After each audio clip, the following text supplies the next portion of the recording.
Vamos lá, continuando a nossa aula com o tema análise de questões.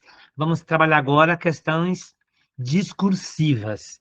Por que é importante fazer essa análise? Porque as questões discursivas têm um peso muito maior na prova. E escrever bem não é escrever muito. Escrever bem para uma questão discursiva, primeiro, se atenha ao enunciado, argumente com fundamentação teórica e não fica enchendo linguiça. As pessoas que corrigem, né, eles ganham por produção. Então, você imagine, vai corrigir um texto lá com 20 linhas, que a pessoa falou, e não disse nada.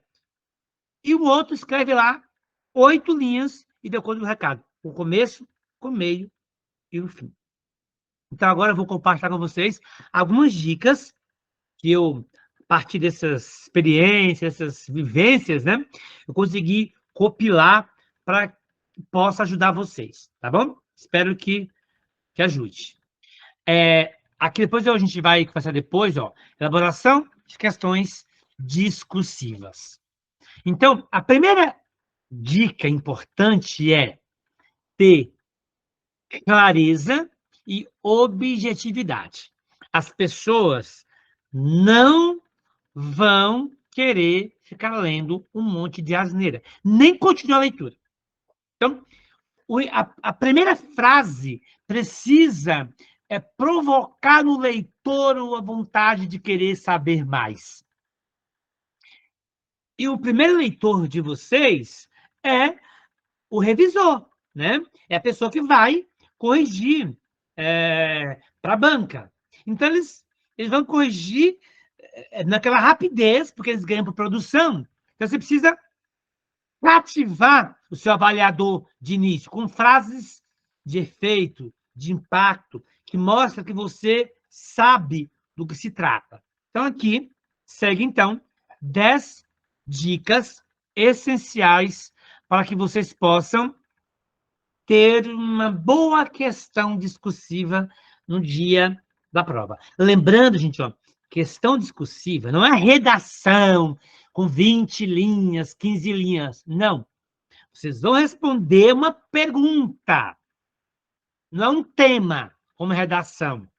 Né? Vocês vão responder um enunciado, que pode ser um estudo de caso, que pode ser uma pergunta problematizadora, né? Pode ser uma pergunta que tem a ver com um fato que aconteceu na escola e pede para vocês discutir a partir de um referencial teórico. Por isso, o nome é Questões Discursivas. O que é discutir?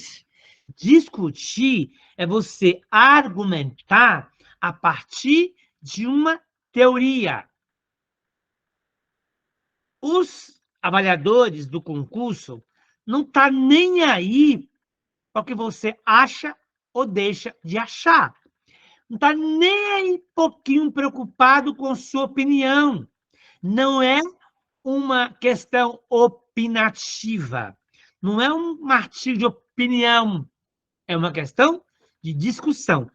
Eu discuto quando eu trago os autores para conversar entre si. Então, a discussão eu vou dizer, de acordo com o Piaget falou isso, o Balão falou isso, mas o Vygotsky falou isso. Portanto, eu concordo mais com a ideia de Vygotsky por isso, por isso, por isso, por isso.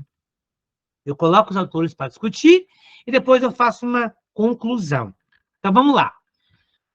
A primeira dica ali, né, defina claramente os objetivos da questão. Como é que eu fazia? Quando eu fazia essas questões? Eu fazia um mapinha conceitual, né? Eu fazia um mapinha e apontava aquilo que o autor estava pedindo na pergunta. Define um foco, né? Essa pergunta, o foco é práticas sala de aula com metodologias ativas. Então, o foco pode ser questões étnico-racial no contexto escolar. Então, define o foco. use aqui, vocês vão poder usar os conhecimentos que vocês estudaram para o concurso. Use autores para referenciar. 2. Seja específico e direto. Evite ambiguidades. Lembra que eu falei para vocês? Os corretores não têm tempo a perder. Então, não fica fazendo rodeio, vai direto no ponto. 3. Contextualize a questão. Apresente o contexto, situa, né? Para que ele possa entender que você sabe do que você está falando. 4. Indique claramente as ideias. Tenha clareza na argumentação, precisando das informações, a originalidade do pensamento. Use a linguagem clara, acessível.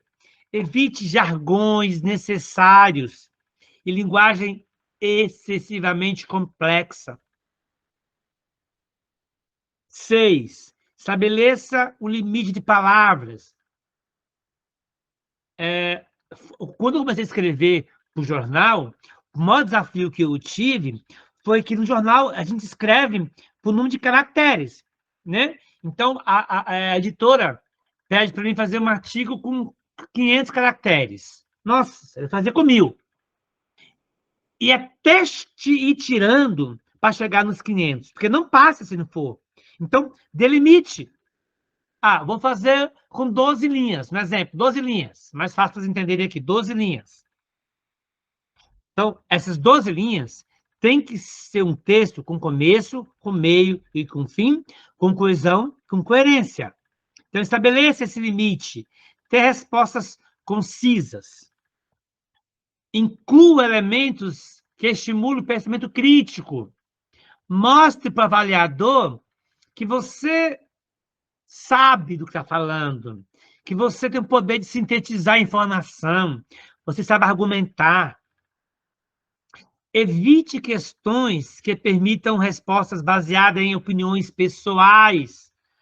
Aquilo que eu falei antes. Eles estão nem aí para o que você acha.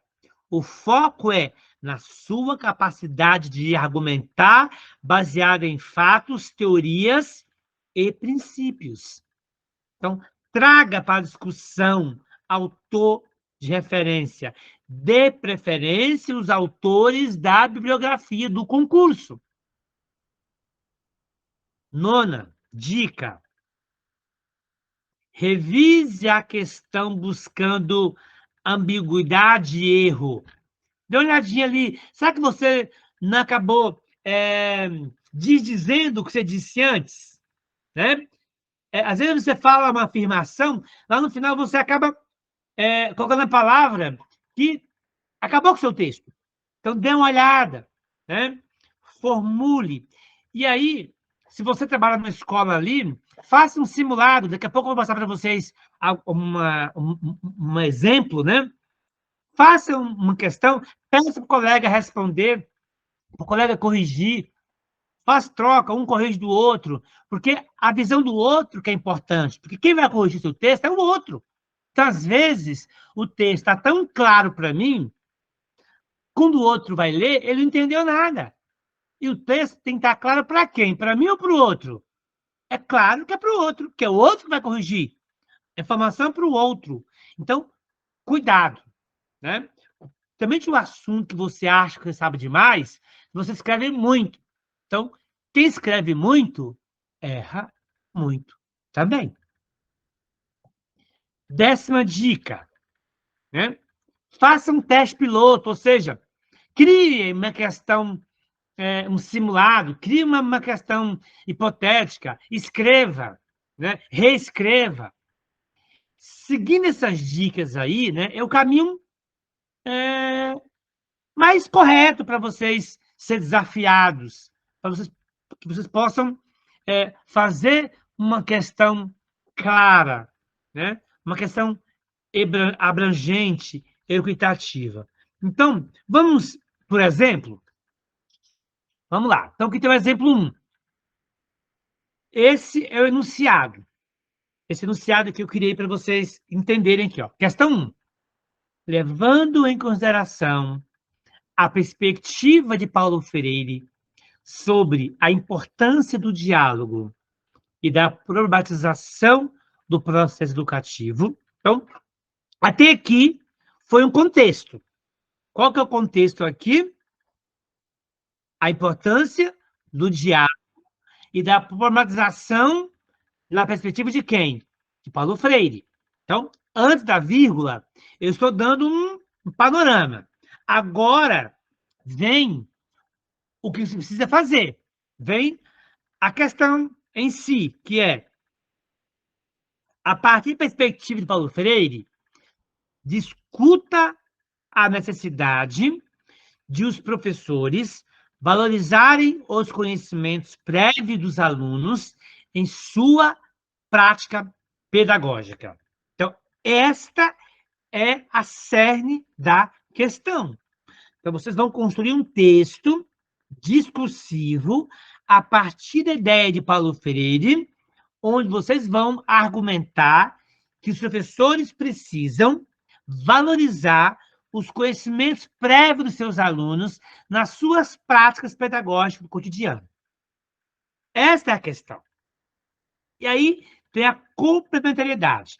Em sua resposta, exemplifique como essa valorização pode transformar o processo de aprendizagem e contribuir para a construção de um ambiente educacional mais inclusivo e eficaz. Aí, eu dificultei um pouquinho mais. Percebeu, né? Isso que eu marquei aqui bem destacado em amarelo. Quando o professor valoriza os conhecimentos prévios dos seus alunos em sua prática pedagógica, é claro que ele vai construir um ambiente educacional mais inclusivo e mais eficaz.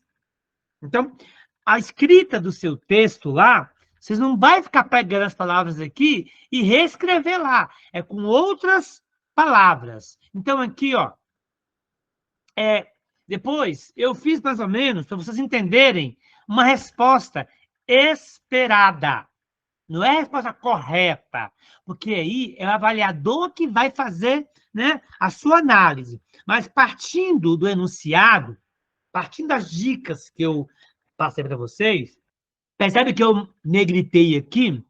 Ou seja, lá na prova, vocês podem sublinhar as questões principais. Qual é a questão principal aqui? O autor de referência.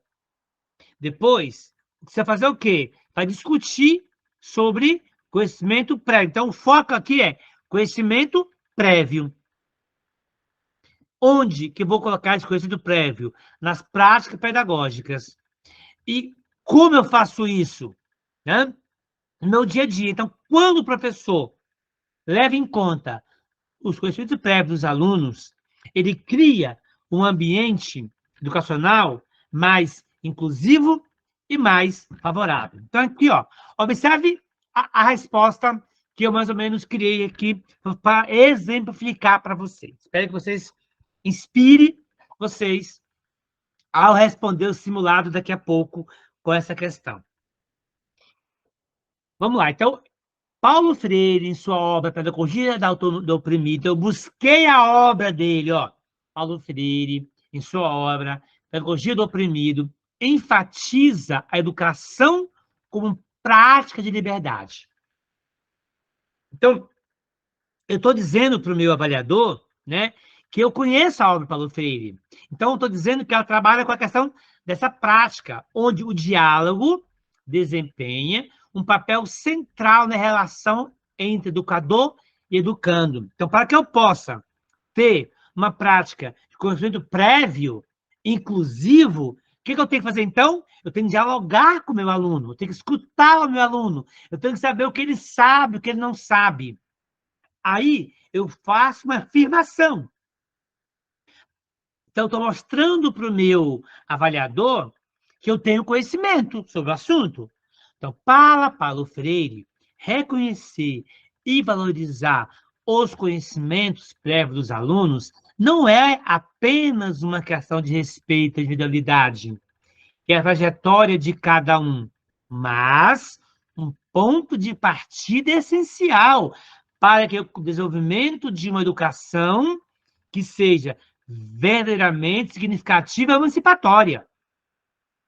Olha aqui, eu estou usando palavras importantíssimas na obra do Paulo Freire: emancipatória, né? Trajetória. Eu estou dizendo que conhecer o que o aluno sabe, o seu conhecimento prévio, deverá ser o ponto de partida para qualquer prática pedagógica. E aí, continuo. Ele argumenta que a educação deve ser construída a partir da realidade dos educandos, fazendo com que o processo educativo se torne mais relevante, o educador mais relevante e engajador para eles. Então, já estou apontando a consequência do que é trabalhar com o conhecimento prévio do aluno. Então, estou dizendo o seguinte, ó, quando eu argumento, quando eu construo conhecimento a partir da realidade, os alunos se engajam mais, né? Eles se sentem mais corajosos, se sentem mais sujeitos. Aí, eu concluo, então estou fechando a minha questão, ao incorporar os saberes prévios dos estudantes, o educador facilita a criação de pontes entre o conhecimento novo e o conhecimento já existente, promovendo uma aprendizagem mais profunda e significativa. Percebeu? Construir um texto com começo, com meio e com fim.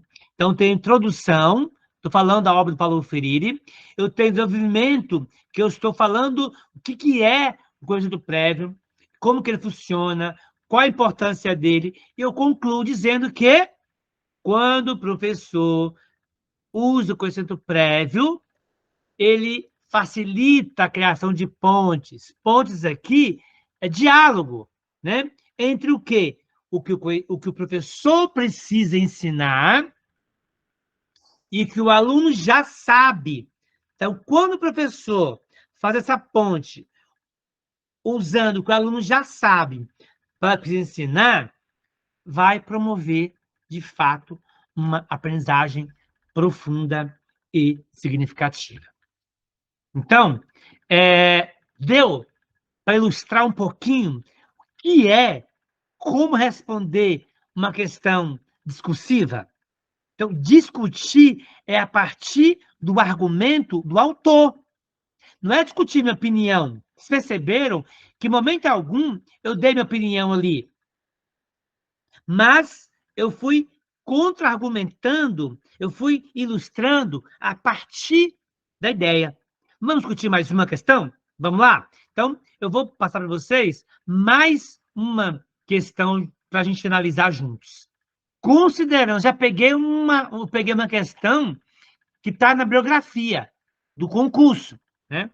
Considerando os princípios defendidos por Maria Teresa Egler-Montoan sobre a inclusão educacional, discuta como a inclusão de alunos com necessidades educacionais especiais nas salas de aula regulares desafia e transforma as práticas pedagógicas tradicionais.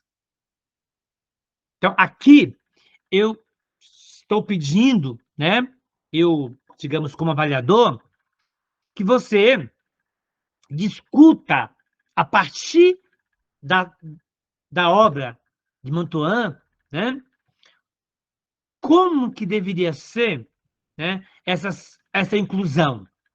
E aí eu já estou dizendo que essa inclusão, de acordo com Montoan, ela transforma prato pedagógico tradicional, ela mexe no status quo, ela provoca ruptura. E aí, a questão já te dá dica de como deverá ser a resposta. Então, em sua resposta, destaque a importância da flexibilidade curricular e da adaptação das metodologias. Então, aqui, ó, observem, o avaliador já está apontando, eu grifei aqui, mas lá na prova não vai estar grifado, negritado, nada disso. Então, eu estou explicando para vocês já começar a descobrir qual que é a questão principal que eles estão pedindo. É a flexibilização curricular e adaptação das metodologias. Então, na discussão, eu vou ter que escrever um pouquinho sobre flexibilidade curricular e adaptação metodológica do ensino para atender a diversidade dos alunos, conforme já discutido por Montoro. Então, deu para entender o enunciado, né, das perguntas, né? Vocês conseguem fazer, né, um rascunho para responder essa questão? Como deveria ser, né? Já vou dar exemplo, para a gente ir direto no ponto aqui, porque a gente está aqui para vocês aprenderem a fazer vendo. E depois vão fazer oficina de fazer uma questão sozinho. Qual seria, então, a resposta esperada? Então, começamos. Maria Tereza Motoan é uma figura central da discussão sobre inclusão e educação no Brasil, destacando-se por sua defesa intransigente de uma escola para todos. Aqui a introdução ainda. Em suas obras, montou um argumento que a inclusão não se trata apenas de inserir alunos de necessidades especiais, educacionais especiais, em salas de aula regulares, mas de repensar e transformar o ambiente educacional para que ele atenda todos os alunos, respeitando suas singularidades e potencialidades. Então, essa primeira parte aqui, eu estou dando um contexto da obra, do que a Montauban pensa sobre inclusão. E eu estou dizendo que a sua defesa ela é intransigente. Para ela, a inclusão é para todos, com todos. Tudo junto e misturado. Ela não defende classes especiais, né? É importante vocês saberem disso. Aí, eu estou agora discutindo agora. Eu apresentei as ideias principais da obra da Montauban em relação à inclusão e vou agora fundamentar. Então, para Montauban, então eu estou retomando a ideia, essa ideia de educação de todos para todos, né? Educação transformadora, né? Isso implica uma mudança de paradigma na educação. Olha aqui, ó. Estou trazendo um outro que é importante, ó. Mudança de paradigma. E ela fala sobre isso no texto dela, sobre esse paradigma, né?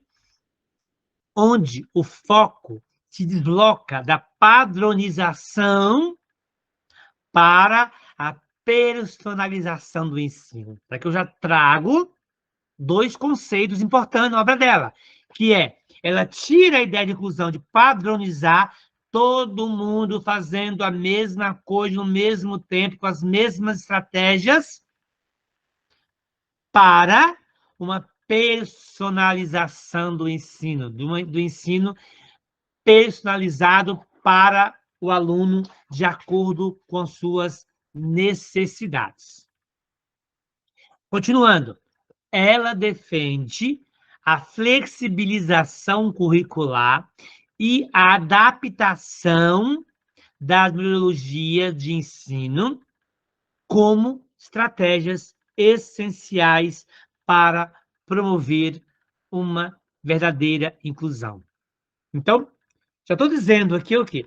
Para que, de fato, ocorra essa verdadeira inclusão, há necessidade de flexibilizar e adaptar, ou seja, flexibilizar o currículo e adaptar as metodologias. Concluindo, então, né, essas mudanças, segundo Montauan, não beneficiam apenas os alunos com necessidades especiais, mas enriquecem o processo de aprendizagem de todos os estudantes, criando um ambiente mais acolhedor, democrático e eficaz. E aqui eu concluo o argumento dizendo: a inclusão, portanto, é vista por Montauan como um movimento que desafia as práticas pedagógicas tradicionais, exigindo dos educadores uma nova postura, uma postura de acolhimento, a postura. Então, aí o texto continua aqui, tá bom? Então, espero que vocês tenham entendido qual que é a lógica de uma questão discursiva. Como que eu posso trazer os conhecimentos dos autores que eu sei para fundamentar as minhas questões.